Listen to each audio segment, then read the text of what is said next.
Hi world, Steffi here with today's episode of Soil and Soul, brought to you by Sacred Earth Essentials, where we believe the earth is sacred and you are too. So welcome and thank you for being here today. I have been busy in the real non-internet world throughout this past week, exploring, doing a little bit of traveling and learning and coming up with new topics and people to bring to you here on the Soil and Soul series this year, as well as some good news about my podcast. Bluminations will now also be a live production featured on WGDR radio and WGDH out of Goddard College basement in Plainfield, Vermont. One of my alma maters. So I'm thankful to be back on the airways in that regard as well, and excited to bring to you some interviews with both local and internationally renowned people in the fields of cultivating consciousness, compassion, culture, and worldwide peace through nature and music. And so Soil and Soul is a production that I'm bringing you here on my YouTube channel to connect people who work in the areas of soil and soul, to help educate anyone who's interested in listening and watching on the importance of making soil, saving soil, growing your own food, honoring the earth, as well as each other. So today, instead of talking about a specific plant, I am going to talk to you, tell you a story about an experience that I had this weekend and some of the explorations and learning that I am doing here with the Sacred Earth Essentials project. So this weekend, I had the blessing and the honor, a couple different ones, but it first started off with an invitation to participate in the Supernatural Conference in Sturbridge, Massachusetts, brought to us by organic cultivators and a whole crew of amazing people within the cannabis community here in both the East Coast as well as from the West Coast, with Sunibus Farms, for example. So, to be honest with all of you, I couldn't afford to go. It was a stretch to make it happen.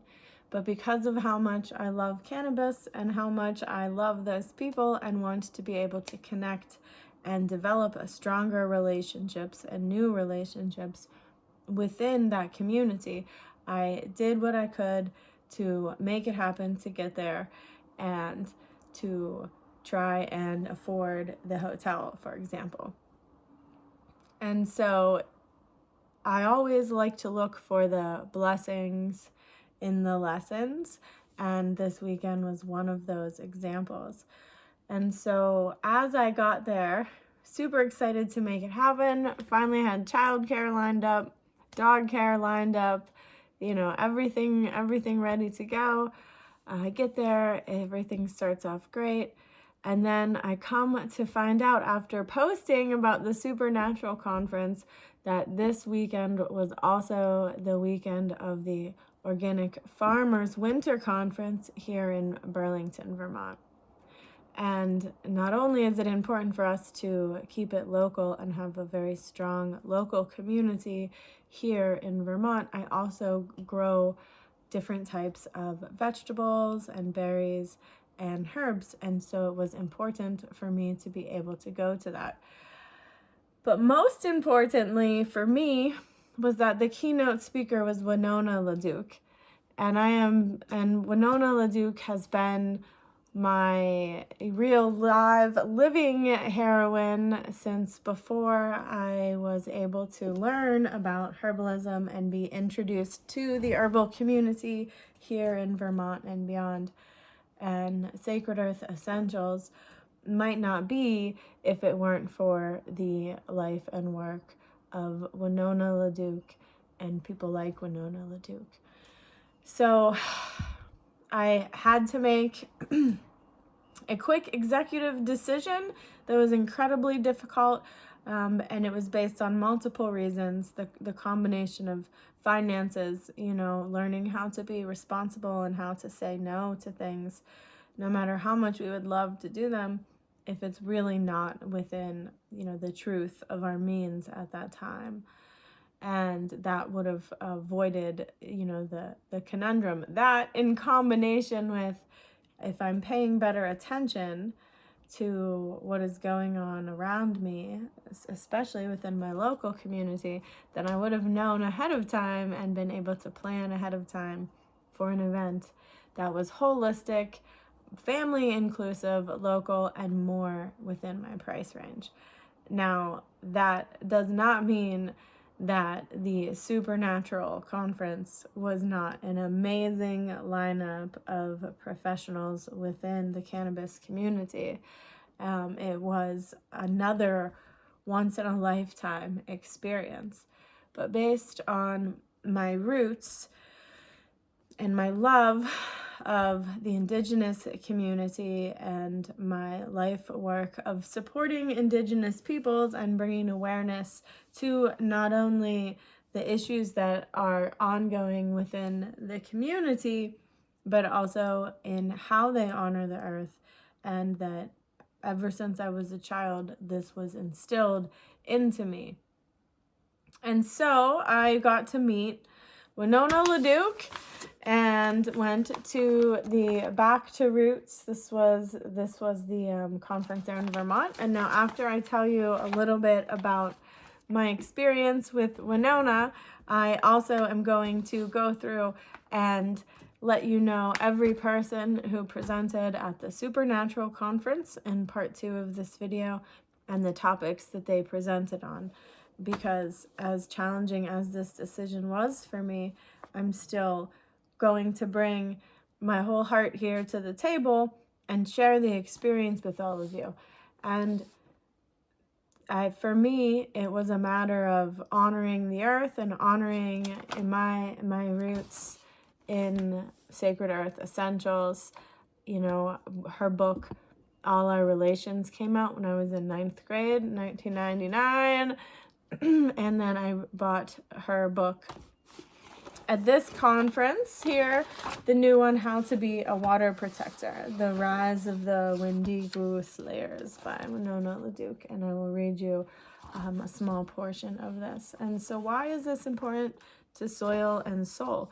This is imperative to soil and soul because, as I mentioned, not only is this the root of how Sacred Earth Essentials came to be, and a huge part of who I am and my spiritual belief system, as well as a scientific-based understanding of nature and the soil and what we need to be able to protect life on this planet and help for it to be cultivated and proliferated in both physically healthy as well as spiritually honorable ways that honor the land and honor the people that lived here for 10,000 years before white people came and other settlers to what we now call the United States. Turtle Island, excuse me. So Winona LaDuke, I was very surprised that when I mentioned her to people, a lot of people had not heard of her before. She ran with Ralph Nader twice as the vice presidential candidate. I know for sure I voted for her one of those times, and I don't usually talk about who I vote for. But for me, honoring the earth seems to be common sense, as we are from the earth and the earth supports life on this planet. And that without having a healthy relationship with the earth, when we are disconnected from the earth, and the fact that we are all one and that we all come from the same ecosystem, all our relations, that is one of the roots of disease, both spiritually and physically. So as companies and corporations poison the earth and the water and the air and the plants, it also poisons us. And knowledge is power. So reconnecting to this knowledge and embodying and feeling this relationship with the earth and nature-based healing and adventure therapy and holistic health habits, whole foods, organic foods are all proven to be essential to healthy life on this planet. So I got to learn some really important things both at the Supernatural conference, the day I was able to be there, as well as the day that I was able to be at the Farmers Winter Conference in Burlington. And the two are intertwined because one of the things that I learned at the Supernatural conference from Benjamin Morgan Dillon was that we only have, out of all of the water on the planet, only 0.05%, if I'm quoting correctly, is actually drinkable water. And one of the largest, the cannabis industry uses a lot of water for the cannabis. And so it's important to be able to discuss these topics.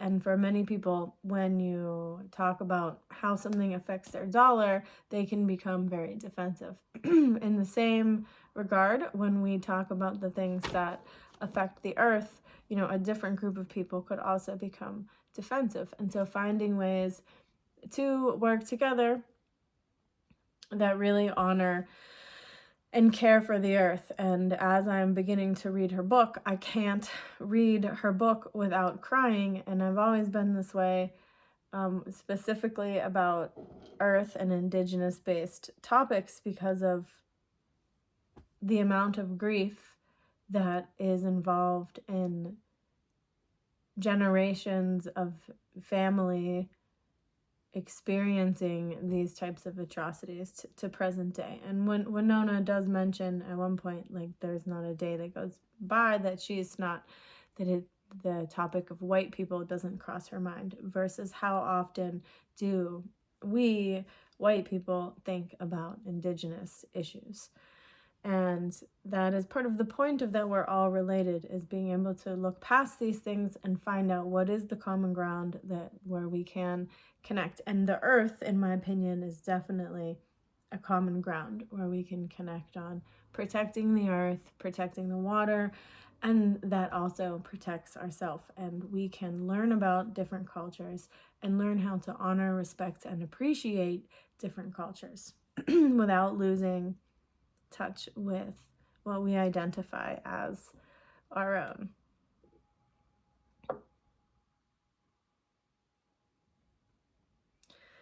So I'm going to read here, not only did Winona LaDuke run for vice president twice with Ralph Nader, but she's also a huge leader within her community and globally.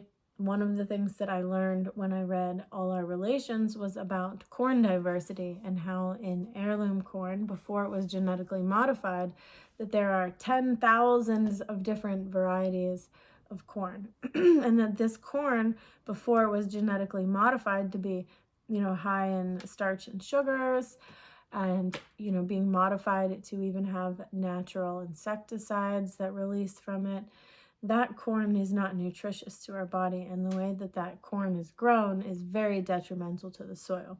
Now, I recommend that you get her books because you'll get to learn directly from her writing more about her life and her work. But I'm going to share a little bit about her for you here, because I believe that the earth is sacred and you are too. And this is a huge part of Winona's message and Winona's work. Winona LaDuke is a leader in cultural-based sustainable development strategies, renewable energy, sustainable food systems, and indigenous rights. Her new book, To Be a Water Protector: The Rise of the Wendigo Slayers, is an expansive, provocative engagement with issues that have been central to her many years of activism. LaDuke honors Mother Earth and her teachings while detailing global indigenous-led opposition to the enslavement and exploitation of the land and water. She discusses several elements of a new green economy and outlines the lessons we can take from activists outside the US and Canada. In her unique way of storytelling, Winona LaDuke is inspiring, always a teacher, and an utterly fearless activist, writer, and speaker. Winona LaDuke is an Anishinaabe Ojibwe enrolled member of the Mississippi band Anishinaabeg, who lives and works on the White Earth Reservation in northern Minnesota. She is executive director of Honor the Earth, a national native advocacy and environmental organization.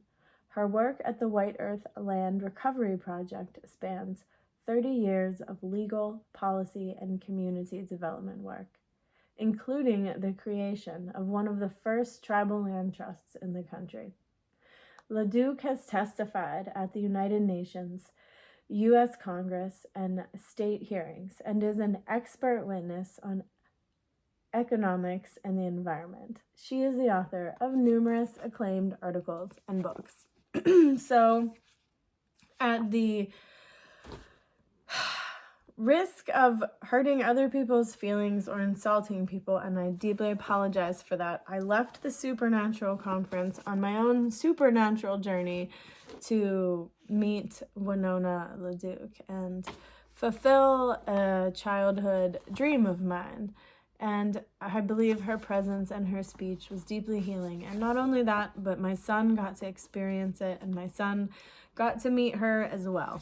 And I think that it's important that we are teaching the children about these ways of life and about how to honor the earth, both spiritually and physically.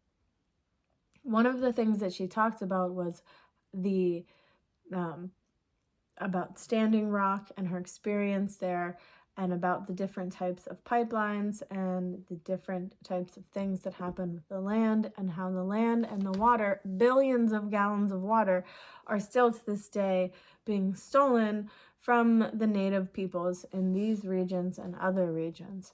And it's important for me that we talk about these issues, because as much as I love cannabis and as much as I am going to continue to grow within that community and industry, my roots come from my strong affinity for Indigenous peoples, for the land, and for the belief systems that encompass Great Spirit. And for some people that's hard to understand, because I also will often go to Christian church or practice Buddhist methods. And for me, this, and more than that, and for me, including yoga, and for me, that's part of all our relations, and that there's value in all of these practices, and that one can be someone who is of interfaith, who is non-denominational, who believes in, one consciousness, one God, one cosmic creator, while also being able to see the value and the beautiful lessons or poetry, or feel the power of specific belief systems.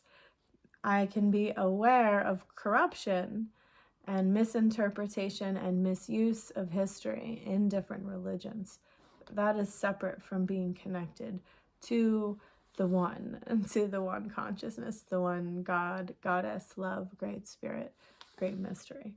And that speaks to me through Indigenous peoples, and I want to do my best to honor their ways and to learn more, and to be a voice for the people and the planet.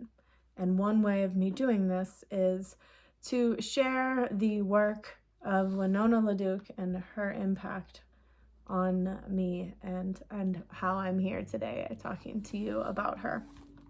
And so hopefully she'll be on my podcast, and my son and I are going to go out and work and help on her farm with her boys and the horses at some point, hopefully this next summer. So that is a huge honor and a dream come true, and I really look forward to helping to promote the arts, and I'll talk to you about the rice as well.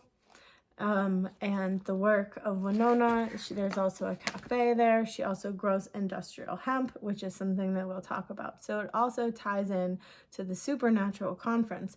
And as cannabis becomes more widely understood and accepted and legalized, people within the cannabis community can begin to collaborate in ways that they may not have been able to collaborate before. The month you remember me. So I'm going to read a quick part of this book, The Water Protector. And again, that relates to the cannabis community because of the high amount of water that we use to grow cannabis, which, although it is medicinal, is often used recreationally. And one of the things that Winona talked about is addiction. And I have said this also to people before, is that becoming a healthier individual and healthier society isn't only just about replacing with organic. It's also, although that does make a huge impact, it's also about, using less and learning how to grow food or create more of your own craft items. It's about less consumption and less of a focus on the things that don't matter and more of a focus on the things that do matter the most. And again, we all have the freedom, and this will vary for different people, but we can definitely agree. And international policy and law is also now beginning to agree that we need to honor the earth and that the land has rights, just like how a corporation can have rights.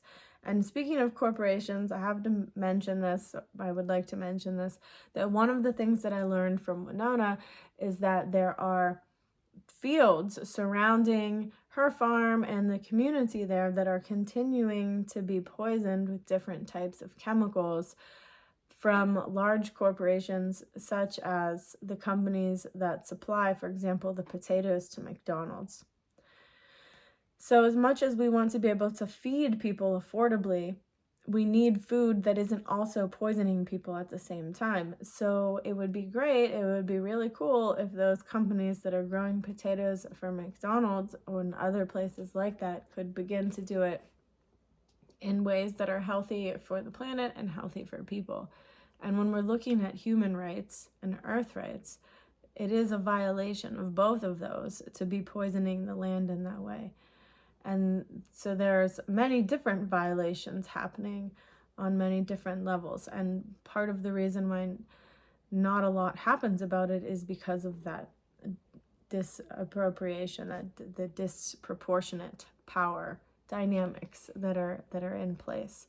And so talking about these things is part of being a water protector. And if we all make small changes in our life and our paradigm shift, realizing even selfishly that from a selfish perspective that it's life or death for our own selves and our own families, maybe we'll value and feel the sacredness of life a little bit more and be snapped out of our addictions, whether those addictions be addictions to social media, addictions to approval from others, addictions to substances or to sex, addictions to awards or degrees or whatever it is that we are doing too much of. Even cannabis, for example, we can maybe recalibrate our heart centers and work together to cultivate a consciousness and a culture that is based in kindness and based in love and based on honoring the earth and each other as worthy of respect and reverence. The month you remember me. There is this magical made-up time in the United States between so-called Columbus Day or Indigenous Peoples Day for the Enlightened and Thanksgiving, where white Americans think about Native people. That's sort of our window, honestly. Now, let me tell you the truth. I think about white people every day. Every day. How often do white Americans think of Native people?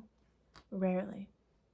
Until 2019, November was known as Native American Heritage Month. Plus, in the middle is that Halloween thing, and until about 3 years ago, one of the most popular Halloween costumes was Pocahontas. Sacagawea. So, people know nothing about us, but like to dress up like us, or have us as a mascot.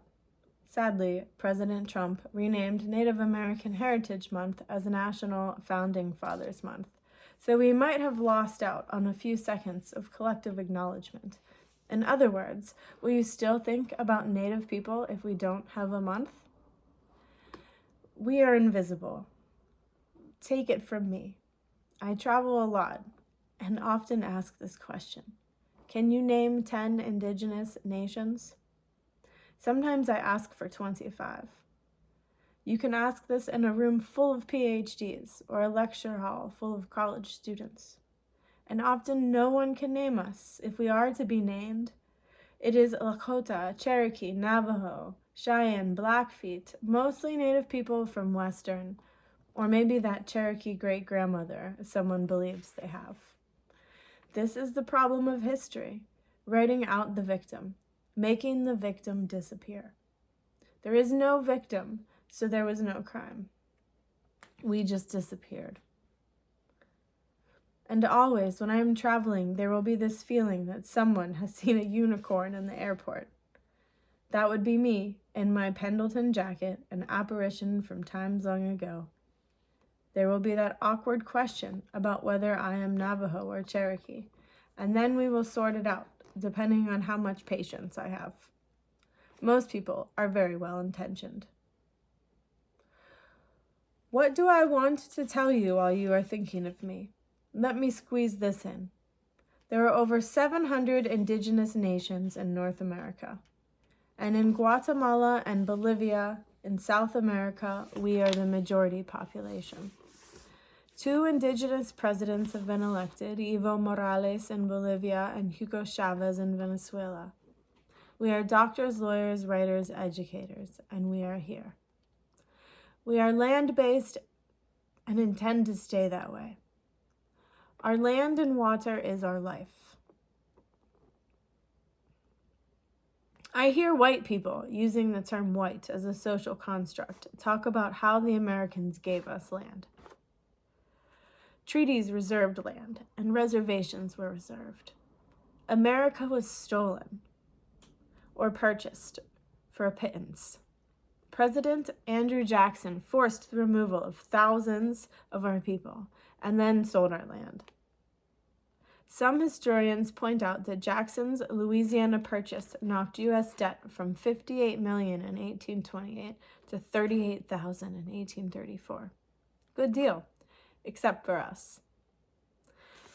Of the 4% of our land base that remains, 4%, we intend to keep it. Of our treaties, which were signed between our ancestors and your ancestors, we intend to stand by them. We are not you. Worldwide, there are about 7,000 languages in the world today, and they are primarily indigenous. Some languages are very close to disappearing. At least 52 North American indigenous languages have disappeared.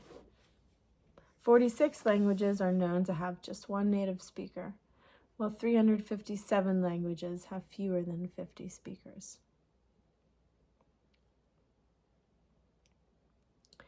We intend to keep our spiritual and religious practices. I am not a Christian, and it was not until 1978, with the passage of the American Indian Freedom of Religion Act, that Native people could freely practice our religions. That is, unless someone wanted to mine your sacred site or put a golf course on it. Native women are here, and we birthed this nation. We created the agrobiodiversity of 8,000 varieties of corn and a multitude of bean, squash, and melon varieties. Corn, bean, and squash, known as the Three Sisters, which I can talk about in another video. We are the ones whose hearts cannot fall on the ground. Despite that my heart breaks every day I see an opioid epidemic brought to me by the pharmaceutical industry or see another Native person who cannot get health care. We are also at risk. Been that my whole life. I, like many other Native women, have been beaten and have a female relative who was missing, murdered, and ended up in the Mississippi River. Over 1,000 Native women are missing or murdered in the past decade. I am tired of being invisible to you all.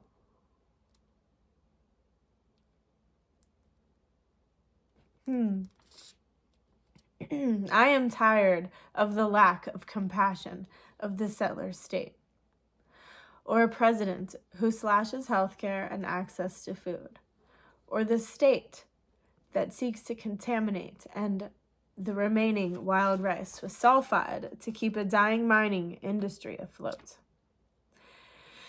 And I am tired of North Dakota pretending that Standing Rock does not exist. I am tired of being invisible and demand that you see me. I'm right here. I'm the stuff this country is made of. Honest. What I want to say is that we are beautiful, amazing, tough as can be people. It would be nice if we thought of each other kindly and with compassion. Civil society would benefit. The legal, political, economic, judicial systems would benefit if Indigenous peoples were not written out of history, public policy, and thinking. After all, if you want to figure out how to hang out on the continent for 8,000 years or so, you might want to see us. And I want Native American Heritage Month back. But more, I want to be seen, heard, and respected. This book there's so much in here. I've been reading it a little bit throughout the day and crying more than I am as I'm reading this to you in the video. So please go and buy her book. I also, hopefully I'll have some that I can sell on my website soon, Sacred Earth Essentials, as well as some of the rice.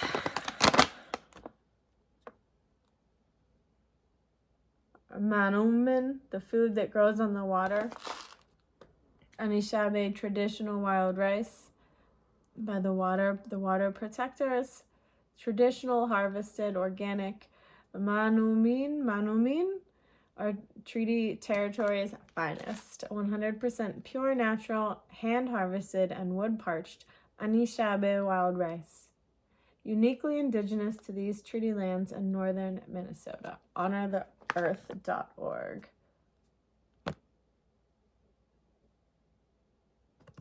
And so not only does this rice support this tribe and their lands, but it's also better for your health than the rice that you might normally buy at the store. So keep an eye out, and I will post hopefully when I can have this to offer to you on my website as well. And so this is why I left and went to meet Winona LaDuke, because it's more than just cannabis. Cannabis is here to bring us together in love. Cannabis is here to help remediate the soil and to be a part of helping to save the planet. But there are people still being murdered, people still suffering because of issues related to social injustice. And I believe that cannabis can be, and hemp are a part of bringing back some justice to these communities. And Winona's new campaign, the New Green Revolution. Here, did not buy, I should have bought the one with the Firebird, but in light of women's rights and women's needs and women's healing, I bought the woman's patch here with the New Green Revolution and honoring the earth and wanting to honor Winona as a teacher and ancestor.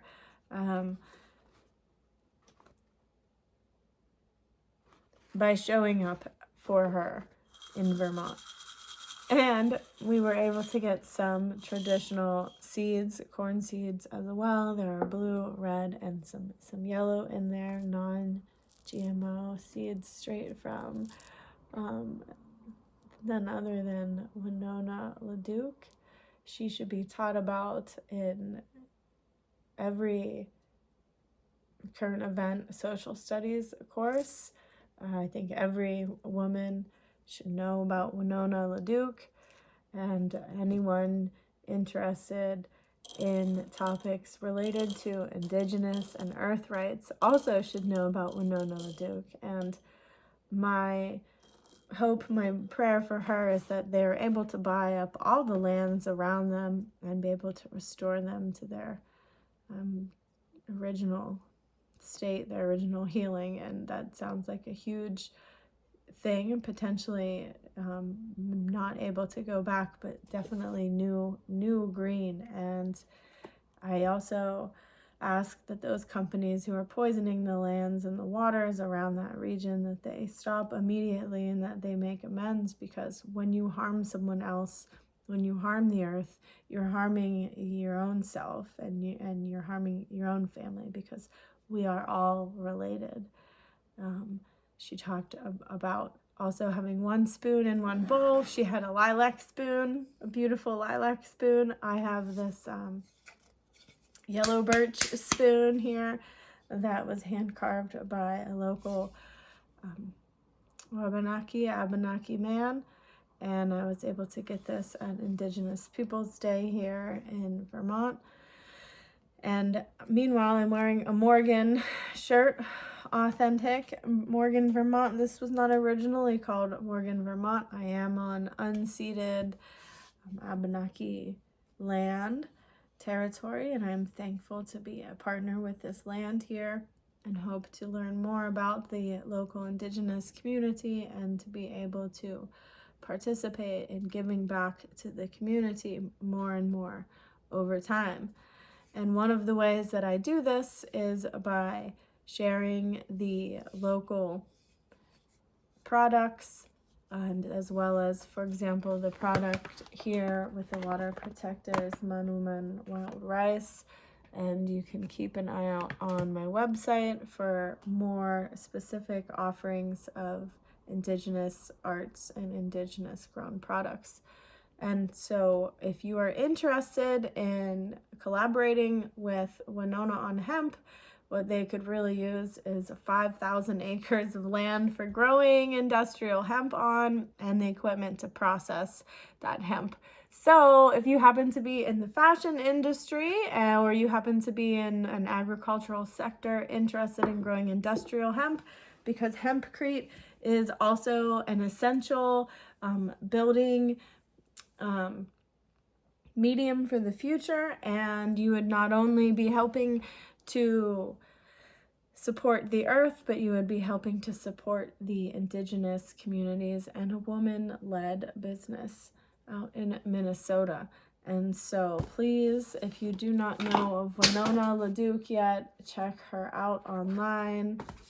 The New Green Revolution and the White Earth Project. She's got a lot of things going on. And if it weren't for Indigenous women, we may not have women's rights in the way that we do today in the United States, because it was Native women at Seneca Falls that came and educated the white women on their rights as equals, as beings, as equal to men.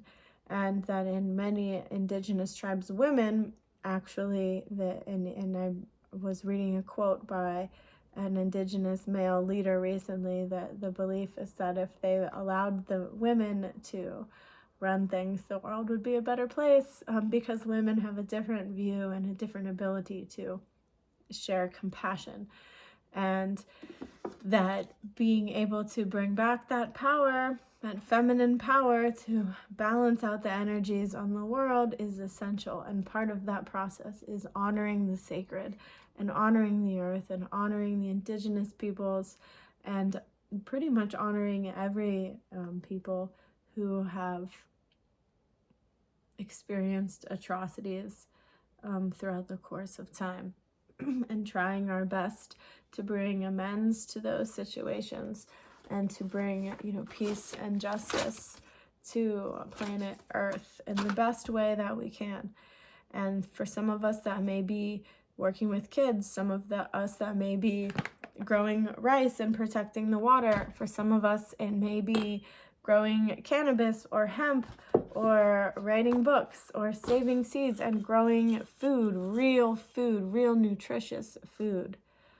And so there's many ways that we can contribute. We're all a piece of the puzzle. We're all sacred. We all belong, and we're all needed. We just need to cultivate our best selves, and part of that is that unconditional, compassionate love, knowing that none of us are perfect and that we all make mistakes, but that we can still come together and bring our best selves to the group. And that's our way of contributing to the garden, of life, our way of creating heaven on earth, of our way of honoring the earth and protecting it for the betterment of all beings, and to leave a better place for our children. So thank you for listening to this episode of Soil and Soul, brought to you by Stephanie and Sacred Earth Essentials, where we believe the earth is sacred and you are too. Until next time, bye.